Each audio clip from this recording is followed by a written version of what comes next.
My name is Jayanto Narayan Chowdhury. I served almost 4 decades in the Indian Police Service, and the last posts that I held were the Director General of Police of the state of Assam, and then I retired as Director General of the National Security Guard. Today I want to talk about the need to transform the police. Now, all of you who are of my generation would remember those famous words at the stroke of the midnight hour on August 15th, 1947, that India has a tryst with destiny. I believe that unless we can transform the police to meet the needs of a modern India, that's going to be very difficult to happen. Let's first talk about crime and violence. Are these inescapable in society? Well, most sociologists say that they are. They are part of society. Now, once you accept that, then the primary role of any modern state is to ensure safety to its citizens, provides security to their property, and ensure access to justice. Now, so far as the external threats are concerned, we have the defense services. You have the army, you have the navy, you have the air force, and India has a military of about 1.5 million soldiers, and we spend about 1.5% of our GDP on defense. With a very powerful neighbor to the north and an often belligerent one to the west, we have no option but to keep one of the largest standing armies in the world. Internal disturbances, managing crime, now that's the role of the police. And that is, in India, that is part of the states list in the constitution. As you're aware, there's a union list which gives the role on the duties of the center. There's a states list which defines what are the role and responsibilities of the states, and then there's a concurrent list. So policing and public order are in the states list. Now each state, and India has 28 states and 9 union territories, each state has its own police department. And across India, we have about 16,000 police stations that are the primary unit of policing.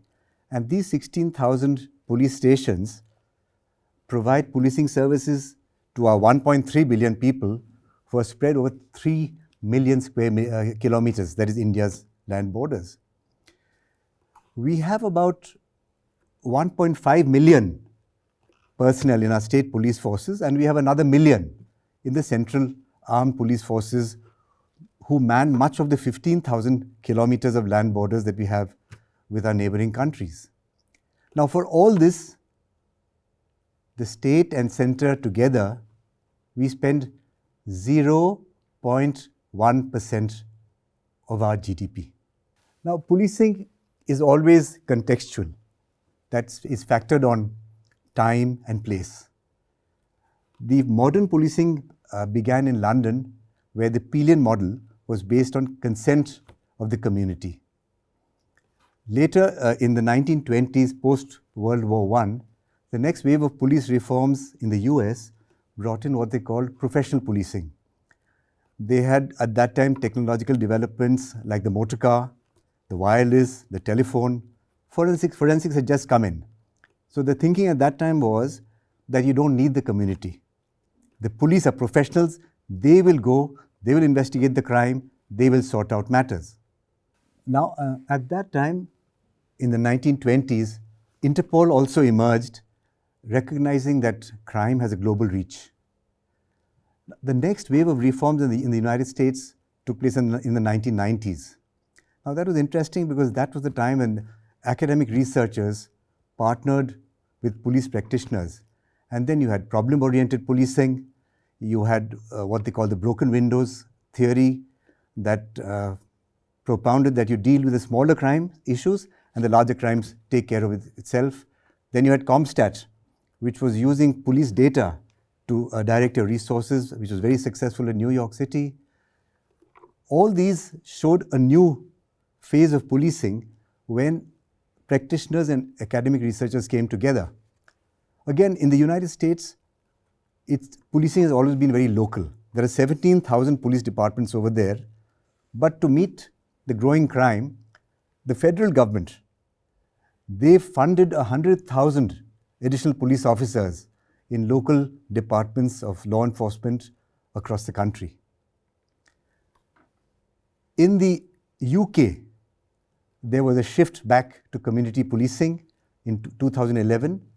An act called the Police Reforms and Social Accountability Act provided for elected police and crime commissioners who could actually tell the chief constables, the chiefs of police of a county, what policing priorities should be.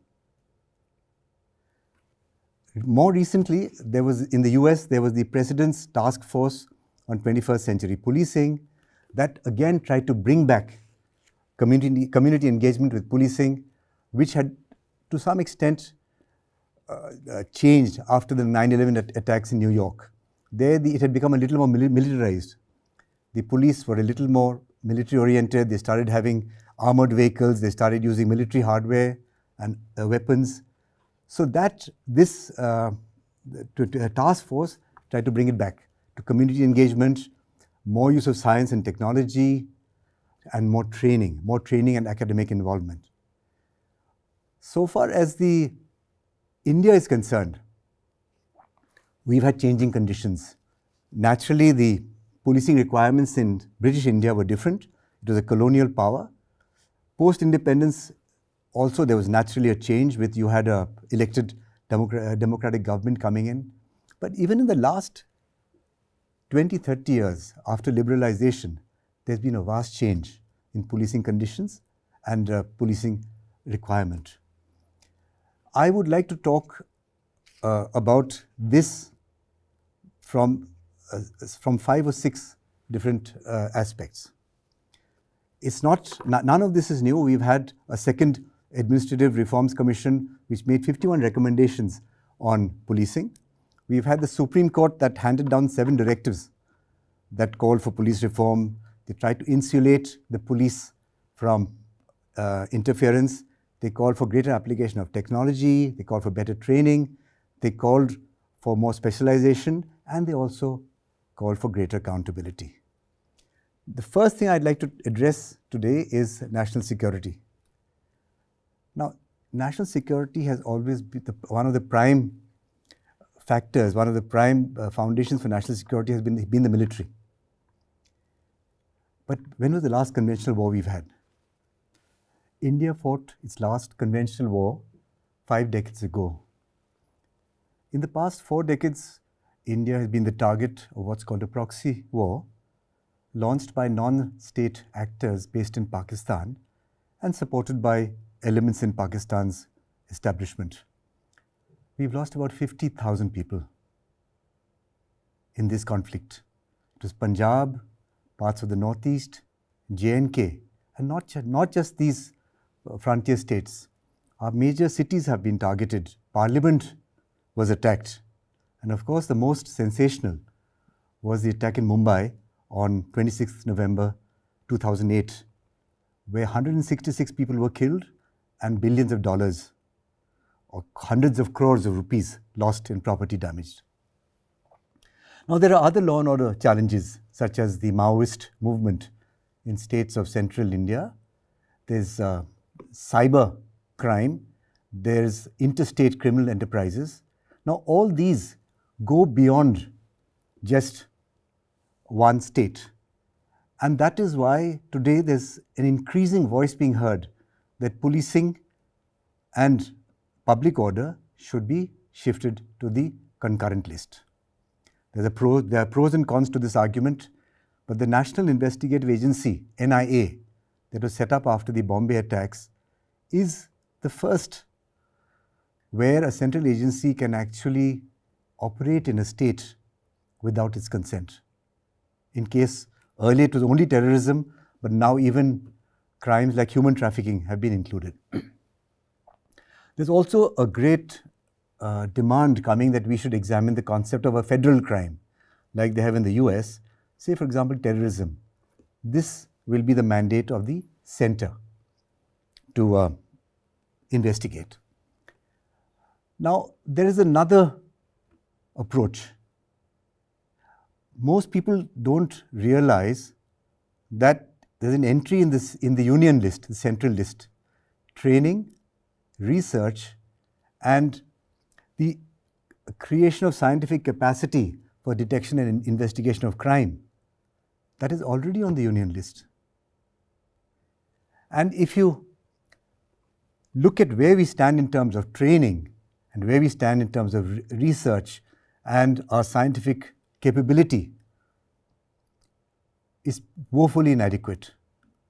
Especially in the States, some police personnel are lucky if they get trained once or twice in their career.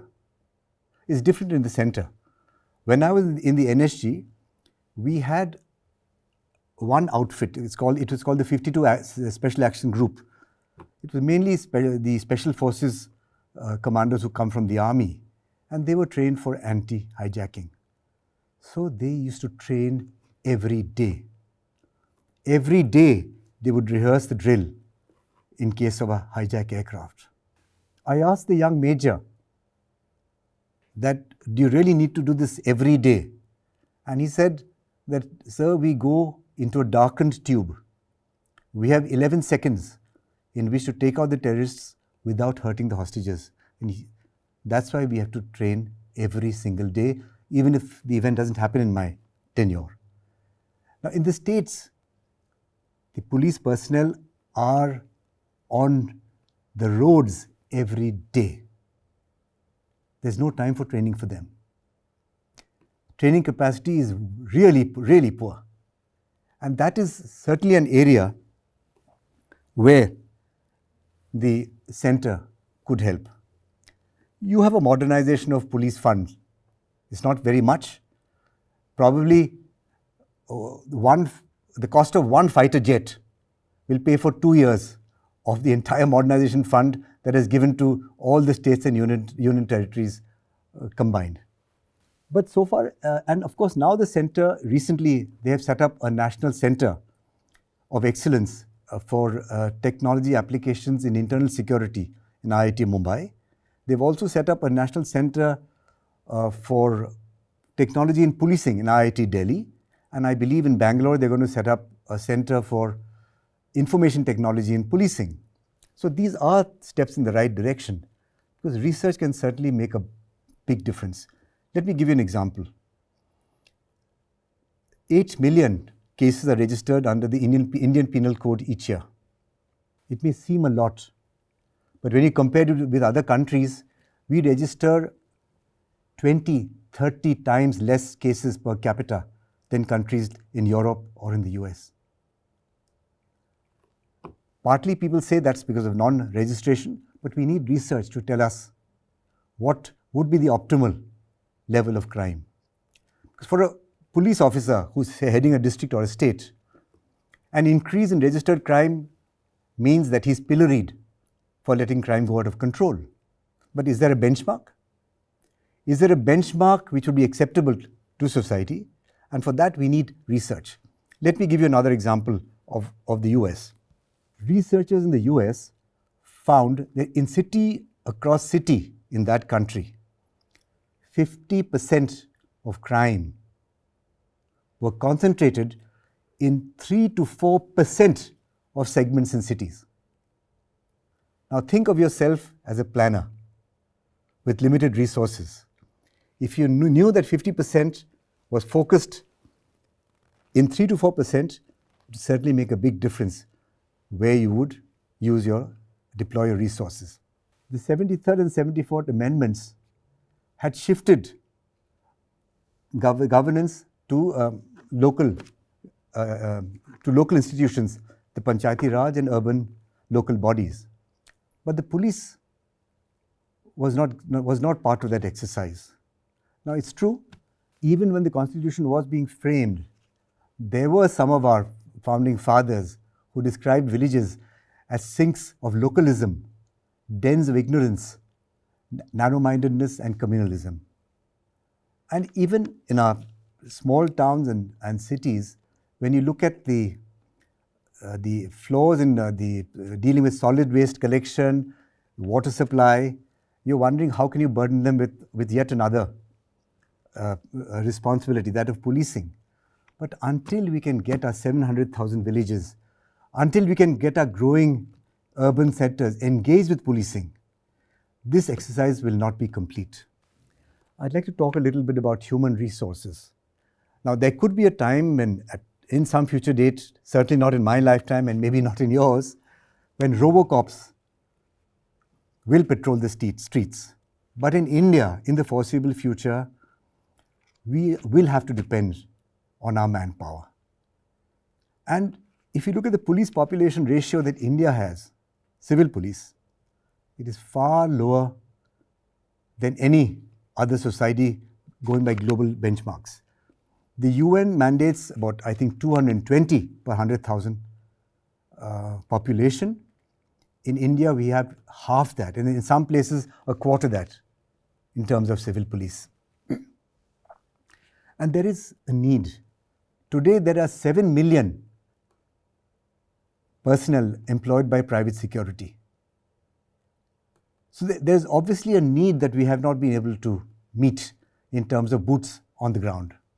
Now, yes, we need to make better use of available resources. For example, we have 85% of our force is constabulary. We are not making full use of them. Then personal security has become a major area where manpower is deployed. Lastly, women. A lot of women are coming into the police. We are not making full use of the potential they have. Now, the police have a very poor public image. When you talk to most people, the first impression of the police is one of incompetence, brutality, and corruption. But I would like to read out to you a comment made by the chairman of the Police Commission in 1902. He wrote that the police force is far from efficient. It is defective in training and organization. It is inadequately supervised, generally regarded as corrupt and oppressive, and has utterly failed to secure the cordial cooperation and confidence of the people.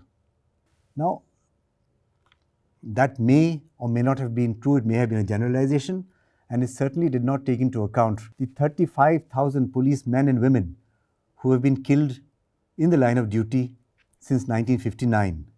These records were maintained from 1959 because the Chinese People's Liberation Army attacked a police post in hot springs of Ladakh, killing 10 personnel.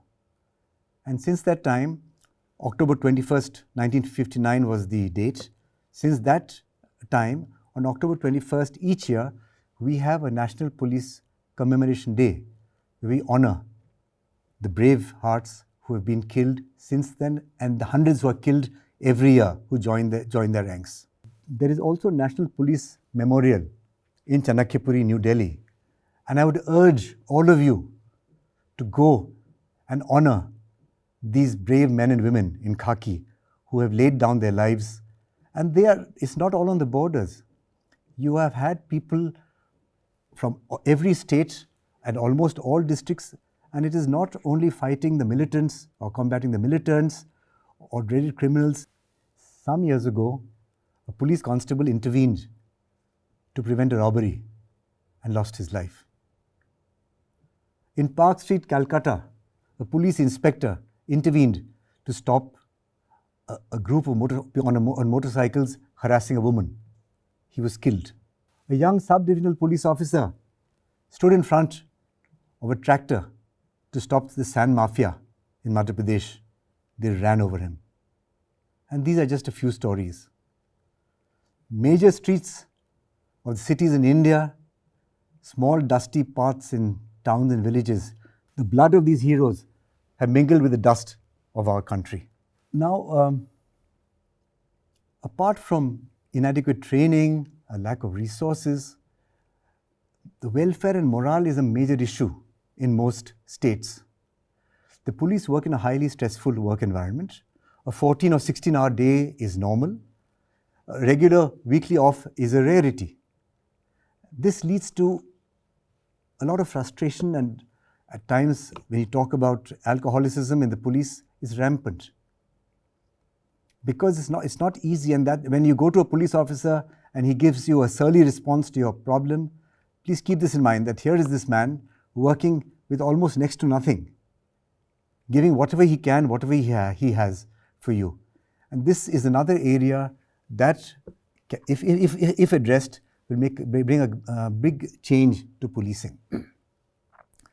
Now, the police should be servants of the law and no one but the law. Unfortunately, what's happened, and this has been recognized in the Supreme Court directives and also in the Second Administrative Reforms Commission, that there are power centers who exert extra legal influence on the police, and not only in transfers, postings, but even in operational matters, whether investigation of crime or maintenance of order.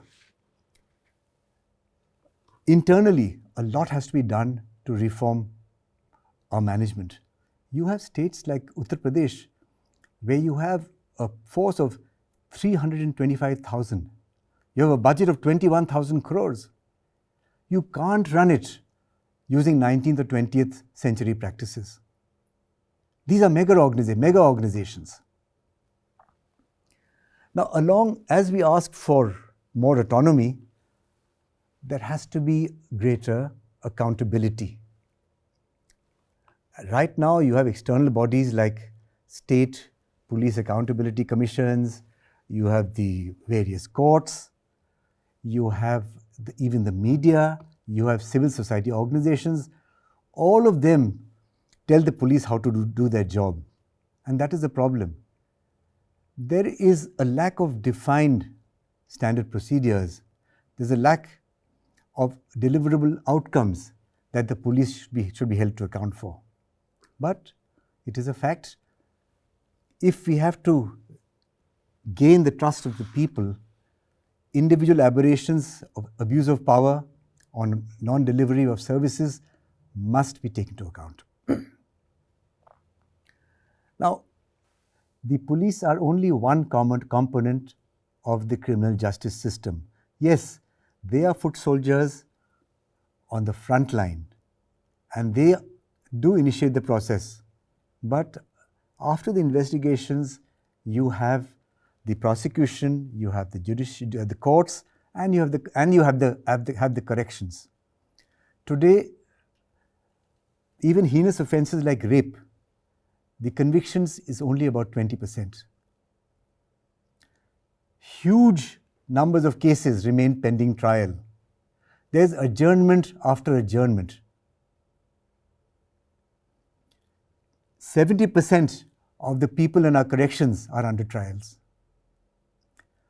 So, trying to address weaknesses in the police will be incomplete unless the other components of the criminal justice system are also addressed. You have 30 million cases pending trial in our subordinate courts. And that is why the tragic cases that happened in Hyderabad recently, where a young woman, a veterinary doctor, was raped and murdered, and later the accused were also killed in an encounter by the police. And there were sections of the public that actually applauded this action. And unless we can reform the police, unless we can transform the police, unless we can make them more capable, and not just the police, even the entire chain of the judicial process, people are going to demand this kind of instant justice for cases like this. Similarly, public order. I think it was Naipaul who described India as a land of a million mutinies. We are a country, we are a nation, we are a society that is undergoing social engineering on a scale unimaginable. Let me give you a recent and small example. The Citizenship Amendment Bill in Assam. There is uproar by people who are opposed to it. Now, on one hand, the police have to engage with the community. On the other hand, they have to address issues that the public may be against, and which brings them into confrontation with the public. But these are not issues that are within their control, nor are they consulted. Now, so far as development is concerned, human development is important. Without education, without health, no society can progress. But I would urge that to look at policing as well. Without policing, without an effective system of justice, this process of growth will be retarded.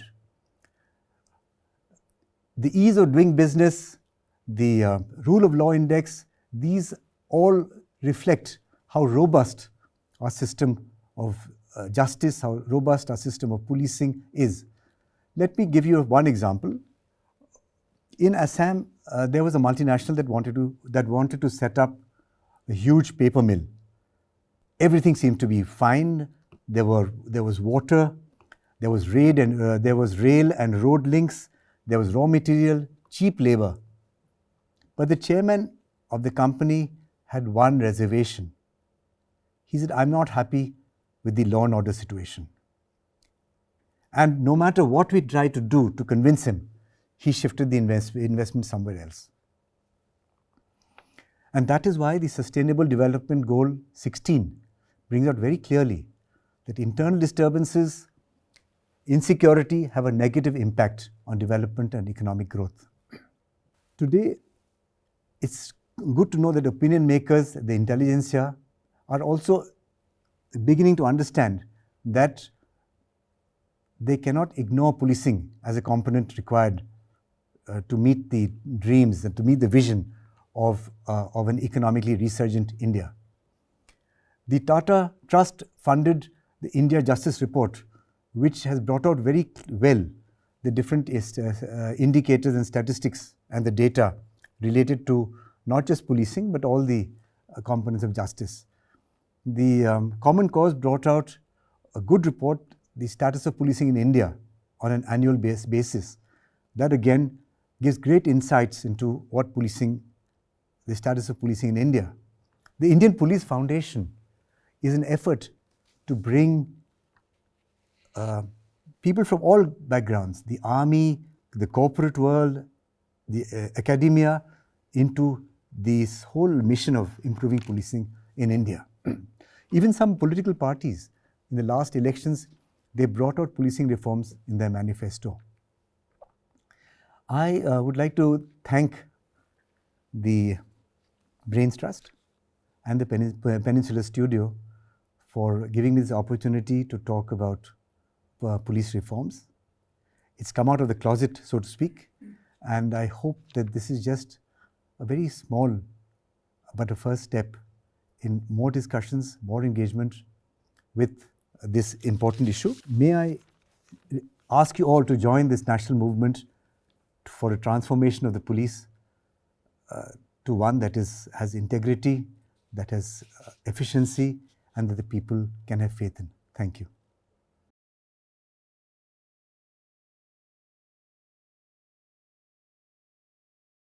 Well, the first I would say would be to strengthen state policing. You need to invest more resources in state policing, in training of the state police personnel. You need to have more boots on the ground. You need to invest in research, major policing issues. You need to improve the quality of the constabulary, which forms the base of the pyramid, of this huge pyramid that is the policing structure. You need academia to engage with addressing policing problems. And you need support at the highest level. Policing is no longer that of a watch and ward or your private army or foot soldiers. If you have to deliver services to the citizens have to be engaged with policing.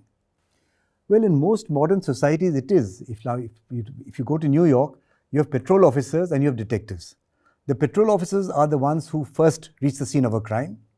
What they do is they preserve the scene of the crime, they list out the witnesses, they do the preliminary steps.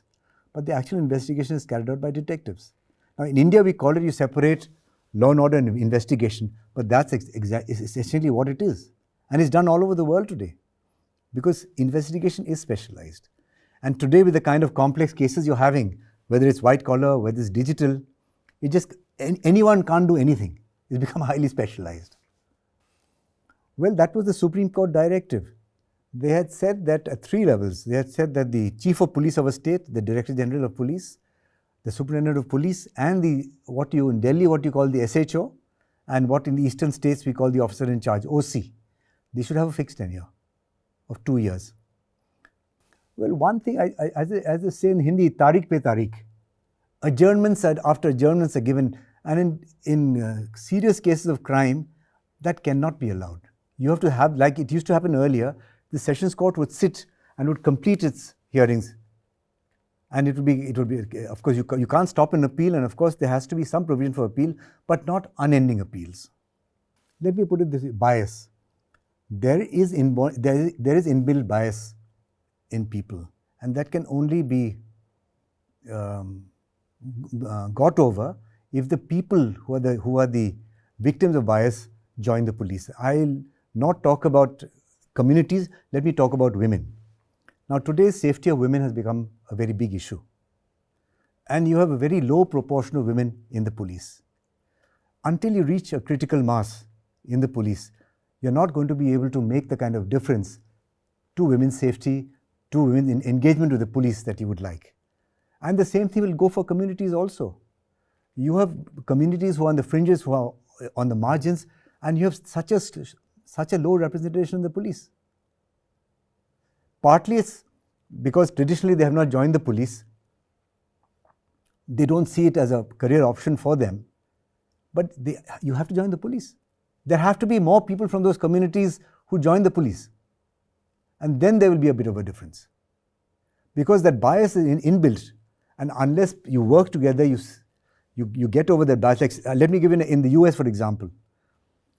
The African Americans, with their increasing, it's not that it stopped. It is not that offenses against the African Americans have stopped. But today people question, they ask. It cannot remain hidden like it did 20, 30 years ago.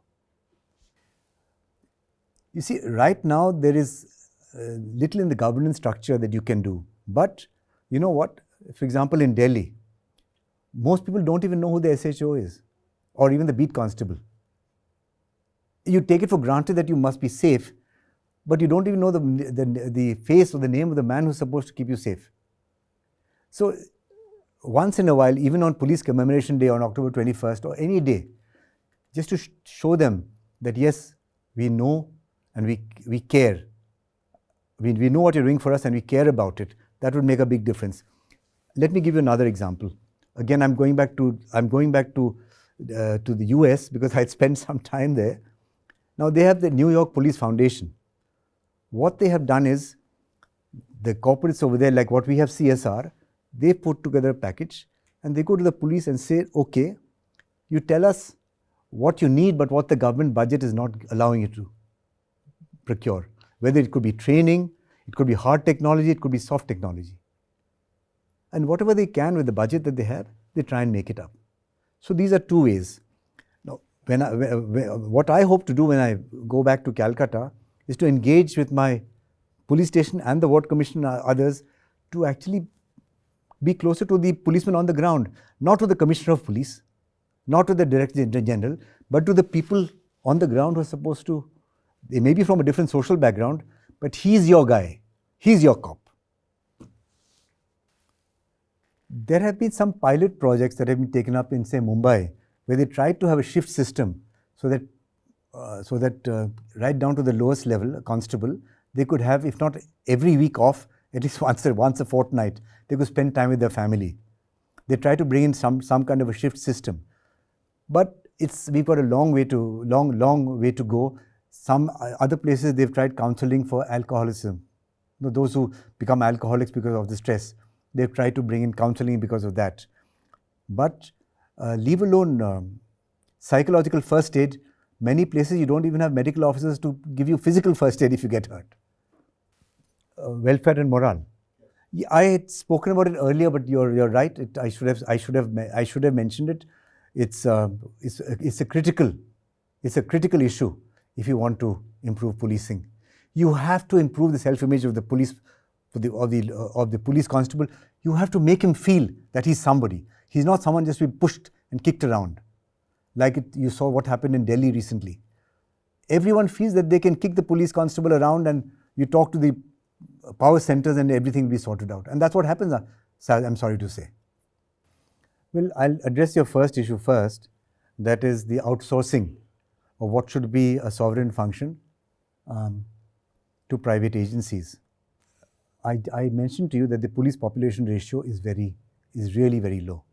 And the kind of expectations that people have, especially in the urban areas, the kind of security cover that they expect, area security.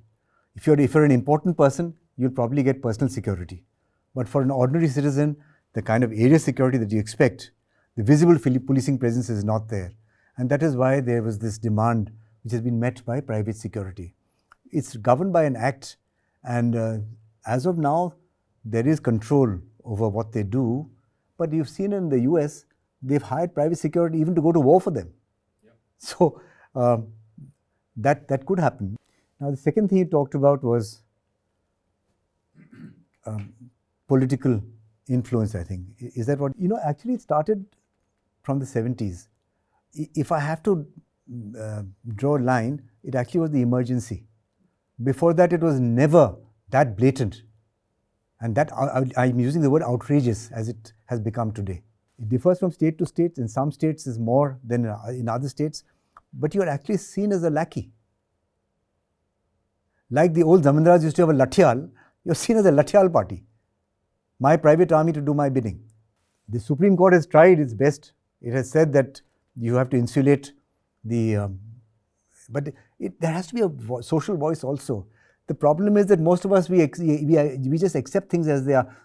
I'm happy that you're asking all these questions, but otherwise, how much interest is there in policing? This is one of those things that you want to take for granted. I don't want to hear it, I don't want to see it, but it has to be there for me. I would like to thank the Brains Trust and the Peninsular Studio for giving me this opportunity to talk about police reforms. It's come out of the closet, so to speak, and I hope that this is just a very small but a first step in more discussions, more engagement with this important issue. May I ask you all to join this national movement for a transformation of the police to one that has integrity, that has efficiency, and that the people can have faith in. Thank you.